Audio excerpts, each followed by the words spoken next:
This Warriors season will, of course, be remembered as the greatest in regular season history. Everything but. They started the season 24-0, finished 73-9. Steph Curry, the NBA's first unanimous MVP. And then they come crashing down with a giant thud in Game 7 on their home court in the NBA Finals, falling to the Cleveland Cavaliers. Stephen A. Smith, Michael Wilbon joining us here as well to break it all down. You know, we're going to lay blame here at the feet of the Warriors. They had everything going up 3-1 in the series. They had the home court. Steph shooting issues. Klay didn't seem to be himself. And Draymond, while great in Game 7, some people won't take him off the hook still for the suspension. Maybe they lost the series here in Game 5, Stephen A. Well, they don't have to take him off the hook. I don't give a damn. I'm taking him off the hook. When you show up and you drop 32, 15, and 9 in a Game 7, and you're not even the superstar on this team, I'm going to let you off the hook. I don't want to hear that from anybody. They can say what they want to say, but they ain't going to convince me. I look at Steph Curry. He had an awful fourth quarter. He had a subpar game and a subpar series. It was absolutely given to him by Kyrie Irving, who put on a show the last 5 games of this series. So let's not forget that. And let's also not forget Steve Kerr, who I think otherwise did an outstanding job. But there was a couple of games this series that really stood out in my mind, fellas. One was the game where Klay Thompson in Game 5 drops 18 in the second quarter, has 26 by halftime, has 35 by the end of 3 quarters, and you don't find him in the fourth. Right. And then there's also tonight's game where you look at a guy like Draymond Green who comes out blowing up, and then you don't find him in the second half. So I look at the point guard on the floor, and I look at the coach in regards to that. Michael, they lost 9 games the whole regular season. Then they lost 9 games in the playoffs, including this one. What happened to them? A couple things. I mean, they met the 2 best teams in the league after them in the regular season. I think all of us would agree. You know, Oklahoma City, San Antonio, they didn't have to play them. So right. San Antonio or Oklahoma City, we knew whoever they drew from that matchup, they were going to struggle against. They struggled. They probably should have been out of that series. But I'm going to disagree with Steven just a little bit. I think they ran out of gas. I just think they physically did not look later in this series the way they looked in going up 3-1. Right. Steph and Klay, I'm not going to blame Steve Kerr.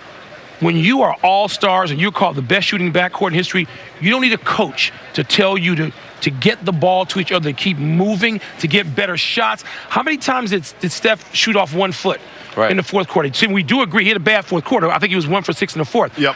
But he and Klay Thompson have to do a better job. They're not going to win a Game 7 in their building unless those two play. Draymond played. Right. But going back to Game 5, see, here's what happened. There should never have been a Game 6 in their minds. They should have ended the series up 3-1. You got to end it in Game 5. I'll come back. They didn't do it. We got to come. I'll come back to that point. I'll come back. So here's what I want to ask you, Stephen A. People forget, a long time ago, after Game 2, won by the Warriors, 110-77. Cavs couldn't do anything. And here in the end, they come back and win. If LeBron doesn't play another game, I mean, his legacy is cemented, I think. Without question. I mean, to come back from a 3-1 deficit, to be the first team to do that in history, to win a Game 5 and a Game 7 at the Oracle, to do it against the 2-time reigning league MVP, against a team that went 73-9, there is absolutely nothing to say about LeBron James anymore. As far as I'm concerned, anybody who wants to proclaim anything negative about him should have the idiot tag attached to them in perpetuity. It's just ridiculous. It's nothing to even talk about anymore. He's LeBron James. He showed up when it counted. Yep. It's a storybook ending to this season. He goes back home and that's the thing. Says he's there for the championship and delivers it. When the list in your place of residence is in whatever order, Jim Brown and LeBron James, it says it all. This is the drop the mic moment for him. Yeah. You know what? You start talking about who's the greatest forward in the history of pro basketball. Greatest forward. Who you going to put in that 5?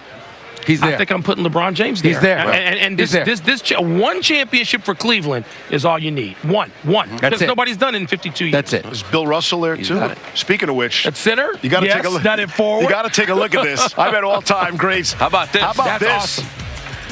Bill's like, you need a few more to catch up to me. But what, 8? Yeah, he needs 8 more to catch up to him, but he's working on it. We can still hang out. Much more from Oakland on SportsCenter later. Steph and Klay, I'm not going to blame Steve Kerr. When you are all-stars and you're called the best shooting backcourt in history, you don't need a coach to tell you to get the ball to each other, to keep moving, to get better shots. How many times did Steph shoot off 1 foot in the fourth quarter? See, we do agree he had a bad fourth quarter. I think he was 1 for 6 in the fourth. Yep. But he and Klay Thompson have to do a better job. They're not going to win a Game 7 in their building unless those two play. Draymond played. Right. But going back to Game 5, see, here's what happened. There should never have been a Game 6 in their minds. They should have ended the series up 3-1. You got to end it in Game 5. I'll come back. They didn't do it. We got to come. I'll come back to that point. I'll come back. So here's what I want to ask you, Stephen A. People forget, a long time ago, after Game 2, won by the Warriors, 110-77. Cavs couldn't do anything. Find him in the fourth. Right. And then there's also tonight's game where you look at a guy like Draymond Green who comes out blowing up, and then you don't find him in the second half. So I look at the point guard on the floor, and I look at the coach in regards to that. Michael, they lost 9 games the whole regular season.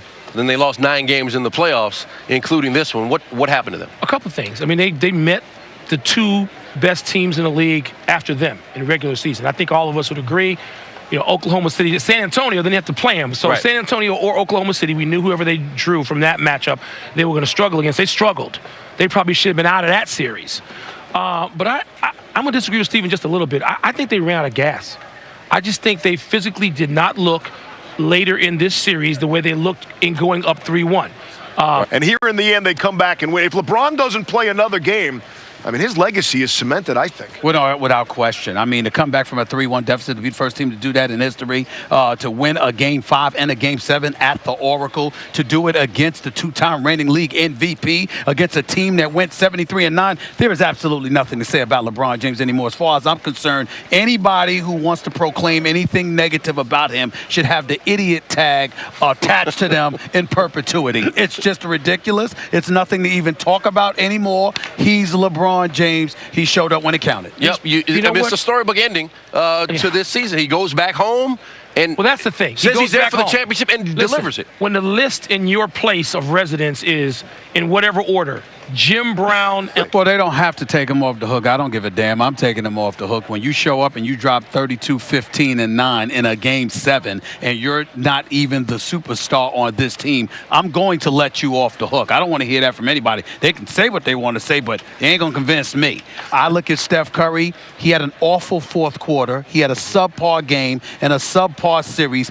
It was absolutely given to him by Kyrie Irving, who put on a show the last 5 games of this series. So let's not forget that. And let's also not forget Steve Kerr, who I think otherwise did an outstanding job. But there was a couple of games this series that really stood out in my mind, fellas. One was the game where Klay Thompson in Game 5 drops 18 in the second quarter, has 26 by halftime, has 35 by the end of 3 quarters, and you don't. This Warriors season will, of course, be remembered as the greatest in regular season history. Everything but. They started the season 24-0, finished 73-9. Steph Curry, the NBA's first unanimous MVP. And then they come crashing down with a giant thud in Game 7 on their home court in the NBA Finals, falling to the Cleveland Cavaliers. Stephen A. Smith, Michael Wilbon joining us here as well to break it all down. You know, we're going to lay blame here at the feet of the Warriors. They had everything going up 3-1 in the series. They had the home court. Steph shooting issues. Klay didn't seem to be himself. And Draymond, while great in Game 7, some people won't take him off the hook still for the suspension. Maybe they lost the series here in Game 5, Stephen A.